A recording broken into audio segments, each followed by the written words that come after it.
très émouvant quand, plein temps pascal, tout à coup il y a ce flashback au pied de la croix.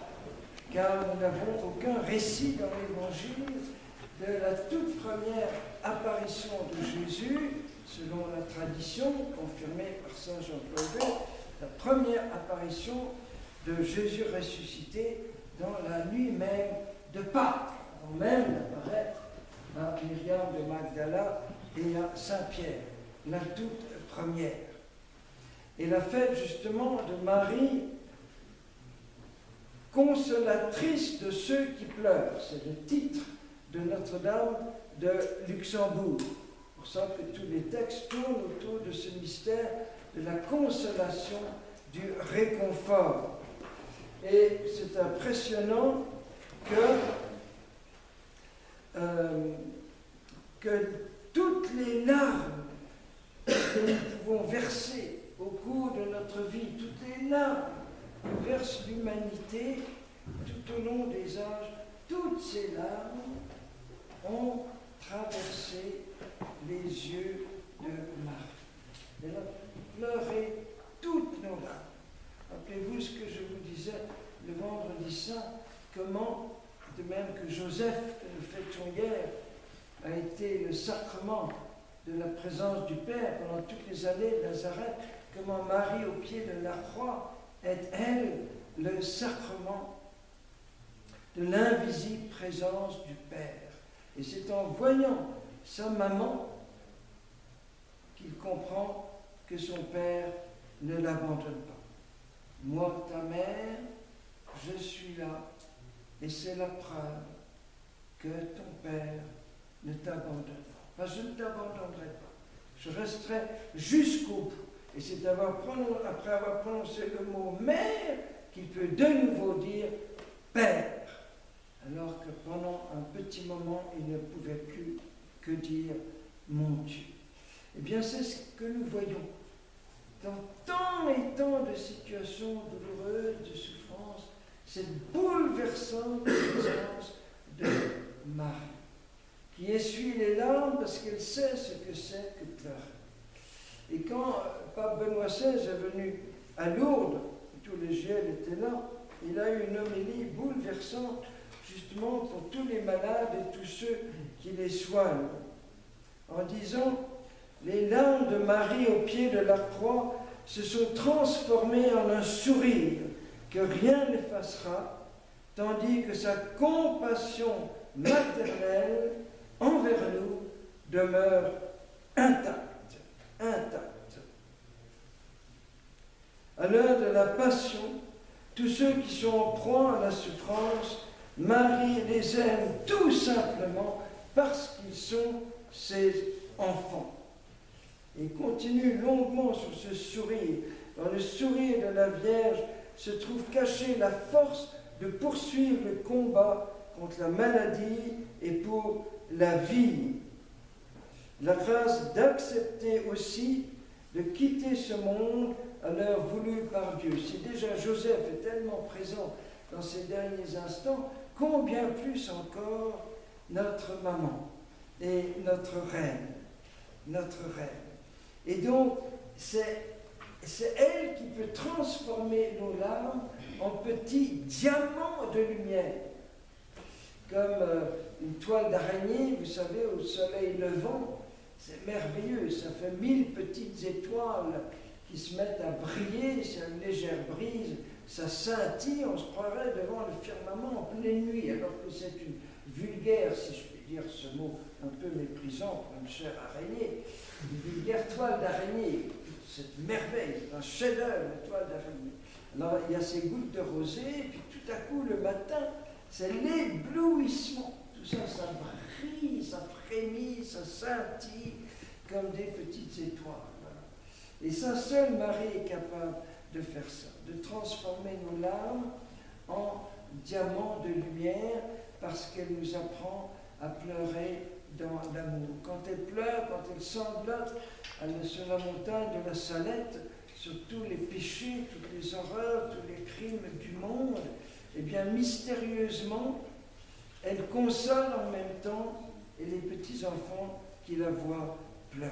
Elle pleure avec nous et elle nous donne de venir à notre tour des sourires pour les autres. Elle nous apprend à conforter les autres. Et nous venons d'entendre cet extraordinaire passage de Saint Paul. Voilà.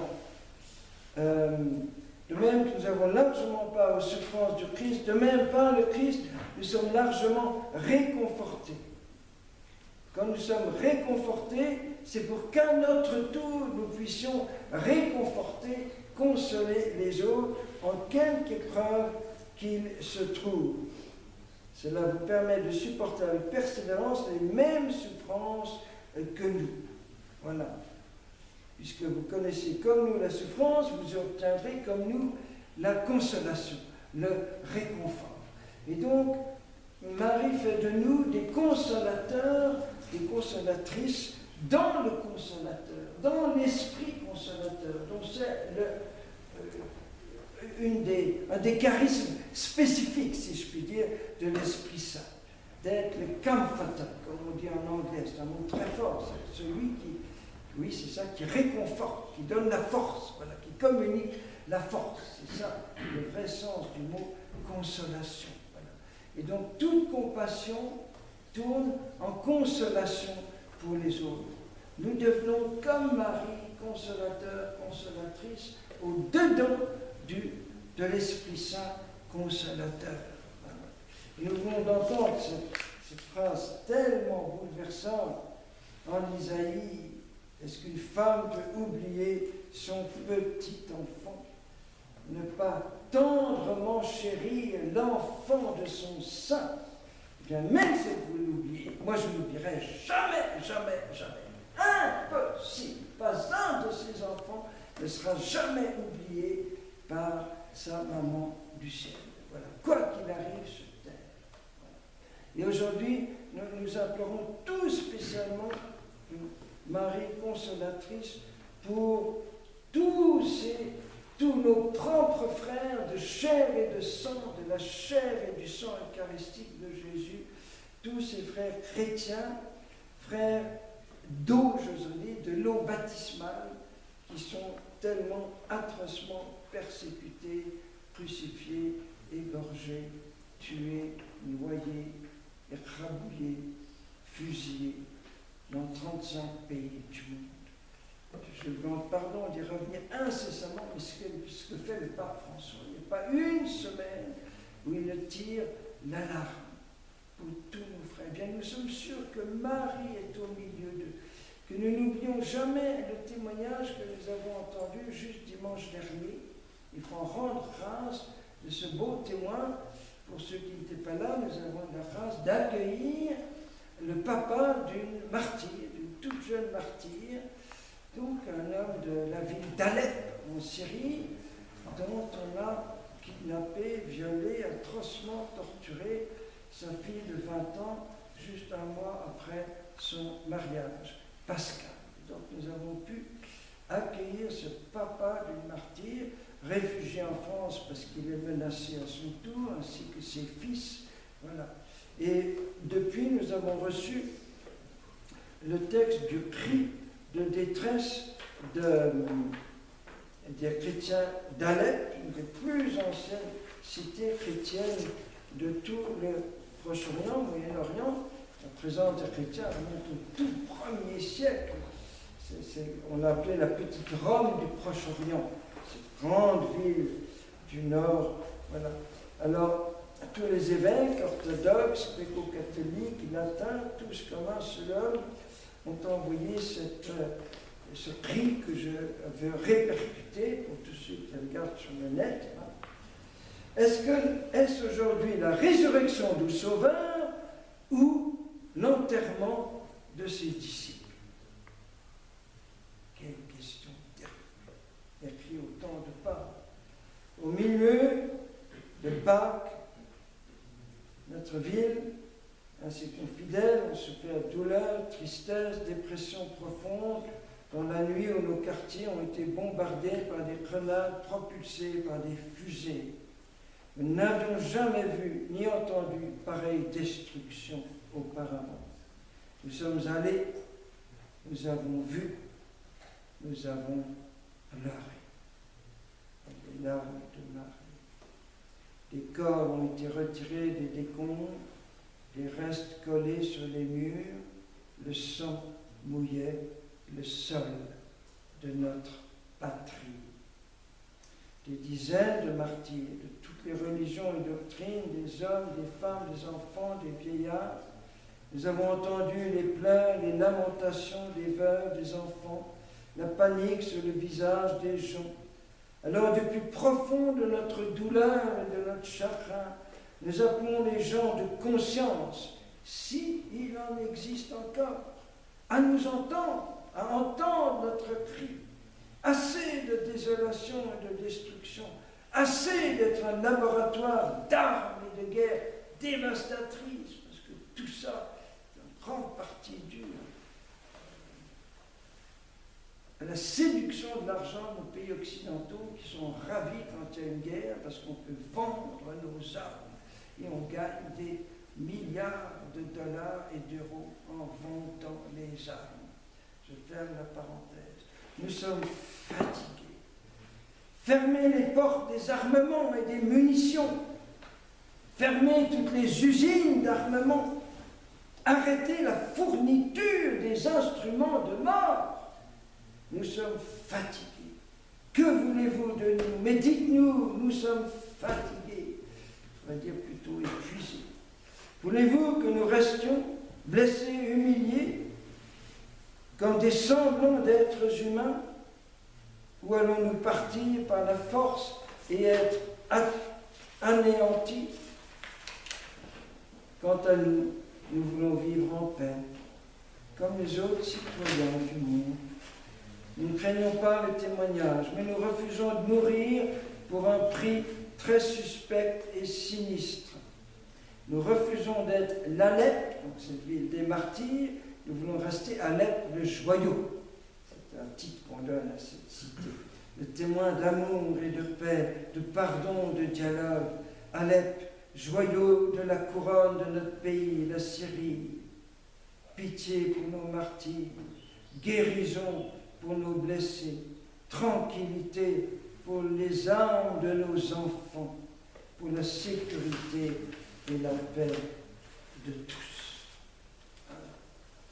Et en fait, c'est daté du dimanche après Pâques, le dimanche précisément de la miséricorde. Voilà.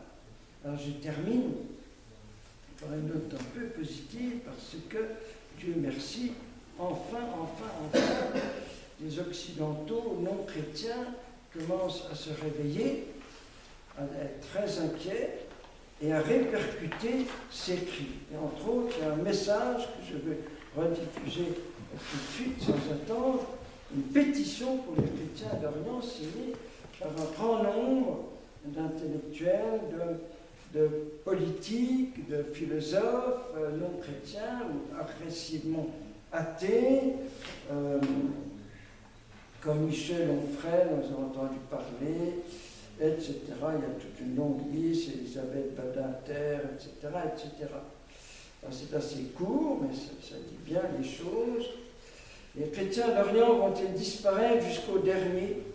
Il n'est plus possible d'ignorer la purification ethnique et culturelle qui les vise, qui se traduit par une persécution généralisée de la part des islamistes.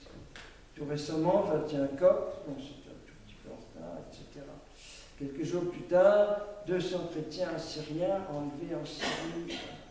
On ne compte plus les enlèvements, meurtres, viols, destruction d'églises, déplacements massifs de population qui étaient sur place depuis 2000 ans. Une telle situation est un déni d'humanité qui regarde l'humanité tout entière. La paix ne régnera jamais dans ces pays si le fanatisme et l'intolérance y font la loi. C'est pourquoi nous nous adressons à la conscience universelle et nous demandons au gouvernement français d'intervenir, etc., etc. Voilà. Afin que soit mis un terme au génocide culturel qui est en train d'être commis. Parce qu'ils ont remarqué ailleurs qu'on on était plus préoccupés et choqués de la destruction d'œuvres d'art datant de 5-6 000 ans, ce qui est absolument effroyable, mais que ça remue plus les gens que le sang des personnes humaines. Voilà. C'est le directeur du Nouvel Observateur, Jacques Julliard, qui fait remarquer ça. Donc ça, c'est très bien. Demandons que vraiment cette prise de conscience vraiment dans le monde entier.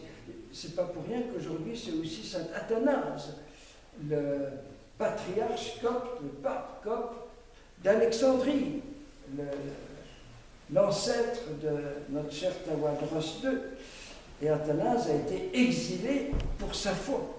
Il a été exilé en Allemagne, justement, à Trèves, tout près de, pas loin de l'Alsace. Et grâce à lui, c'est comme ça qu'on a pu connaître en Occident les moines d'Égypte. C'est lui qui a écrit la vie de saint Antoine et qui a fait connaître partout en Occident la naissance du monachisme.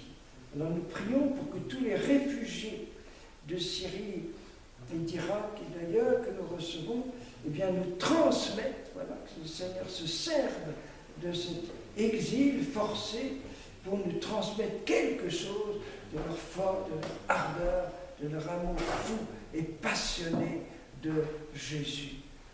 Amen.